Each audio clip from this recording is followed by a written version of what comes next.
ये जय सम्राट जयललिता सिंह यादव जी की जयंती की आपको बहुत बहुत मंगल कामनाएं। आज हम कुंडा में हैं जहां पर लोग नाम लेने से भी कांप जाते हैं। ये कुंडा प्रतापी है जहां पर ललिता सिंह यादव की जयंती मनाई गई।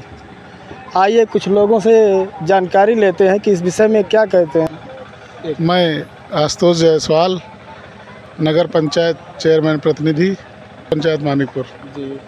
तो सर, जैसे कि ललिता सिंह यादव जी की जयंती मनाई गई, तो आप समाज को क्या संदेश देना चाहेंगे सर? समाज को ये संदेश देंगे कि आज उनके द्वारा किए हुए कार्यों को हम लोग समझें, उनकी लिखी हुई पत्रिका को हम लोग पढ़ें और उसको अपने जीवन में लागू करें, क्योंकि जब वो ये कार्य किए तो उनके पास संसाधन नहीं थे। आज हम लोग के पास संसाधन है, आज मीडिया है, हर आदमी के पास मोबाइल है, तो उसका प्रचार करें और लोगों को बताएं कि उन्होंने समाज के लिए क्या सहयोग किया है। सर, जैसे कि अभी बात हुई है ललिता सिंह यादव जी की प्रतिमा लगाने के लिए, तो उस विषय में क्या कहेंगे आप? नहीं, एक प्रतिमा लगाने का जो वादा हमने किया था पिछले बार बात हुई थी 8 महीना पहले, जैसे बताया भैया ने, तो हम लोग जगह चिन्हित कर रहे हैं। हमने बोला भी है भैया लोगों से कि जगह चिन्हित करिए, जैसे ही चिन्हित करेंगे उसी दिन कार्य लग जाएगा उसमें। धन्यवाद सर। ललिता सिंह यादव जी की जयंती मनाई गई है, तो आप क्या संदेश देना चाहेंगे समाज को? मैं राधेश्याम यादव, समाजवादी पार्टी से सदस्य।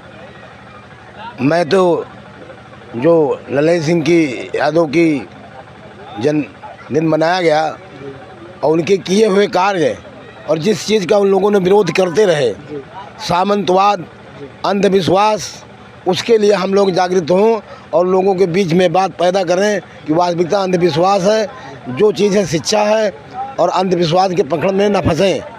तो जैसा कि मुख्य अतिथि साहब हैं ML गौतम जी, तो उनसे जानकारी करेंगे कि इस विषय में क्या कहना चाहेंगे।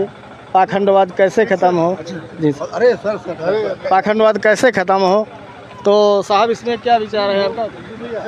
मैं भारत के सम्राट के चैनल के माध्यम से अपने इस मानिकपुर की पावन धरती पर जो हमारे यहाँ जो लोग हमारे SC ST बैकवर्ड के समाज के हमारे नवयुवक साथी, हमारे बुजुर्ग साथी, हमारी महिलाएं और बच्चे जो यहाँ पर आज बड़े हैं हर्षोल्लास के साथ हमारे पेरियार ललिता सिंह यादव जी की 115वीं जयंती आज जो धूमधाम से मनाई गई है, उसके लिए मैं इस क्षेत्र के सभी लोगों को बहुत बहुत शुभकामनाएँ देता हूँ एवं हार्दिक मंगल कामनाएँ देता हूँ कि आप लोगों ने एकजुटता दिखाते हुए, मैंने सुना है कि पिछले साल यहाँ करीब करीब 100 लोग इकट्ठा हुए थे और आज करीब करीब यहाँ पर 1000 लोगों की उपस्थिति थी।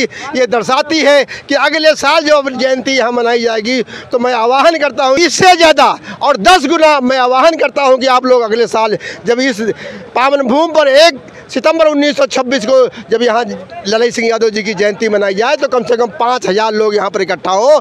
और मैं अपने नौजवान युवक साथियों से आह्वान करता हूँ कि परम पूज्य पेरियार ललिता सिंह यादव जी के जो आशीष वचन है, उनके द्वारा कहे गए संवाद है, उनकी द्वारा जो लिखी गई पुस्तकें हैं, उन्होंने जो आपको रास्ता दिखाया है, उस रास्ते पर चल करके हमारे देश के और इस क्षेत्र के नौजवान आगे बढ़ें और शिक्षा पा करके हमारे समाज के, अपने परिवार का नाम रोशन करें, इस क्षेत्र का नाम रोशन करें और आगे जा करके प्रदेश का नाम और भारतवर्ष का नाम रोशन करके मैं यही सभी लोगों से कामना करना चाहता हूँ और यही संदेश देना चाहता हूँ आपके चैनल के माध्यम से। बहुत बहुत धन्यवाद भारत के सम्राट चैनल के ऑडिटर जी। मैं संतोष कुमार मौर्य, समाज सेवी।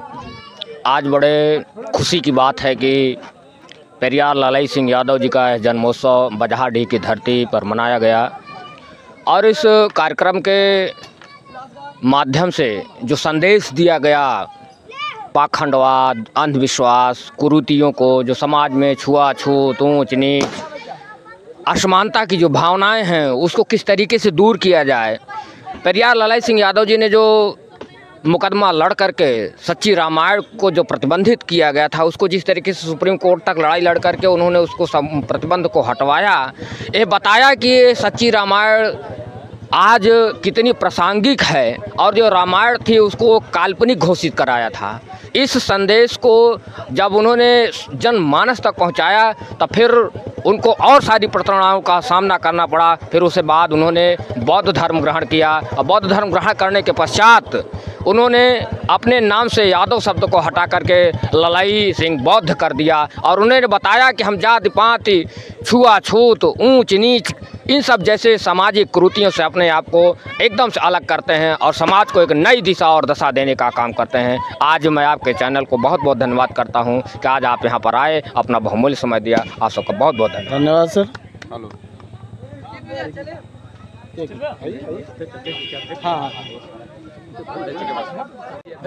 आइए भाई, सर परिचय दीजिए। इंद्रजीत यादव, चौरही मानिकपुर की धरती से, और हम अपने पावन तुल्य धरती को प्रणाम करता हूं। आए हुए सभी हमारे अतिथिगण को मैं हार्दिक स्वागत एवं अभिनंदन करता हूं। तो सर इस मंच पर से समाज को क्या संदेश देना चाहेंगे? जैसा कि ललाई सिंह यादव जी की जयंती मनाई गई, तो समाज को क्या संदेश देना चाहेंगे? समाज को यही संदेश देने का मैं अथक प्रयास कर रहा हूं कि हर व्यक्ति ललाई सिंह यादव नहीं हो सकता, मगर उनके बताए हुए पग चिन्हों पर हमको चलना होगा। जब तभी ये एक अलग जगेगी, जागरूकता की अलग, ज्ञान की अलग, मिसाल की अलग। यही मैं संदेश देना चाहता हूँ अपने सर्व समाज को, बहुजन समाज को। बहुजन एकता जिंदाबाद। केदारनाथ यादव, प्रदेश सचिव, समाजवादी शांतिक प्रकोष्ठ। तो सर ललाई सिंह यादव की जयंती मनाई गई है, तो इस मंच से समाज को क्या संदेश देना चाहेंगे? पाखंडवाद कैसे ख़त्म हो? जैसा कि हमारे पेरियार ललाई यादव जी पाखंड के विरुद्ध युद्ध छेड़ा था, बीच में उनके जाने के बाद जो रुका हुआ कार्य है, वर्तमान में हमारे समाजवादी पार्टी के राष्ट्रीय अध्यक्ष जी भी पीडीए का एक नारा देके सभी समाज को जोड़ने का उन्होंने प्रयास किया, पिछड़ा, दलित, अल्पसंख्यक सभी को। वो हमारे समझ में हमारे नेताजी अखिलेश यादव जी द्वारा जो ये कार्य किया जा रहा है, वो पेरियार ललाई यादव के शुरू किए गए कार्य को ही पूरा करने के दिखाएगा। और हम लोगों का यही उद्देश्य है कि बहुत हो गया, हम 85 होते हुए भी 15 के चंगुल में फंसे हुए हैं, 15 राज कर रहे हैं, 85 पिस रहे हैं। तो जब तक इस तरह की जागरूकता नहीं होगी, क्योंकि गांव में अभी इतने अशिक्षित लोग हैं जिनको इसके बारे में जानकारी नहीं है, तो इस प्रकार के कार्यक्रम आयोजित करके हम लोग जगाने का कार्य कर रहे हैं और तमाम ब्लॉकों में और हर जगह क्षेत्र क्षेत्र में बराबर जा रहे हैं। उसी का एक ये भी अंग बनेगा। जय समाजवाद। वैसे सर बहुत अच्छा कार्य हुआ है। तो जैसे कि अभी मौर्य साहब के ऊपर हमला हुआ था, तो बहुत कुछ वो हुआ, गिरफ्तारी के लिए मांग भी हुई, तो इस बारे में क्या कहेंगे? मौर्य जी के ऊपर जो हमला हुआ है, ये हम लोगों की अब भी मतलब नहीं जाग पा रहे हैं। मौर्य जी के ऊपर ही हमला नहीं हुआ, अगर देखा जाए तो 85 के ऊपर हुआ है। अगर हम लोग सोते रहेंगे तो इसी प्रकार कभी मौर्य जी के ऊपर, कभी प्रजापति जी के ऊपर, कभी यादव जी के ऊपर और कभी खान साहब के ऊपर होता रहेगा। यादव जी के ऊपर तो सर हो चुका है, अभी इटावा वाला कांड आपने सुना होगा सर। बिल्कुल, उसमें हम लोग कथावाचक वाला। तो यही तो दिक्कत है ना, अगर हम लोग बिखरे रहेंगे। यादव जी के ऊपर जो कांड हुआ था उसको आपने देखा कि बहुत उसमें मतलब पूरा समाज हुआ, और उसी का कारण था कि उनको मात खानी पड़ी और अपने कदम पीछे वापस किए। तो संगठन से अगर आप संगठित रहेंगे तो निश्चित ही आपको सफलता मिलेगी। बीजेपी ने कहा कि बटोगे तो कटोगे, हमने कहा न बटेंगे न कटेंगे, जो बांटना चाहेंगे पीडीए से पिटेंगे। तो हम लोग अब जग चुके हैं, हम 85 एक रहेंगे, तभी इन 15 से हम। सिमूरत मौर्य, और हम ये कहना चाहते हैं कि ललाई जी का जो हमारे कुंदा विधानसभा में जो अच्छा काम हुआ, एक समाज के लिए अच्छा जागृत हुआ। और जो स्वामी प्रसाद मौर्य जी बुद्ध धर्म की स्थापना करते हैं, इनके ऊपर हमला हुआ और पूरे समाज के लिए हमला होगा, एससी और बीसीओं के लिए। तो समाज समझ कहाँ रहा है भाई? समाज को हम लोगों ने धीरे धीरे जागृत करेंगे, बुद्ध भगवान के बारे में हम लोग बताएंगे। और जो दोंग हो रहा है, जो मंदिरों में जाकर जो एससी और बीसी जो घंटे बजा रहे हैं, ये बहुत गलत काम है। और गौतम बुद्ध भगवान को, बाबा भीमराव अंबेडकर को, ललाई जी की पूजा करें।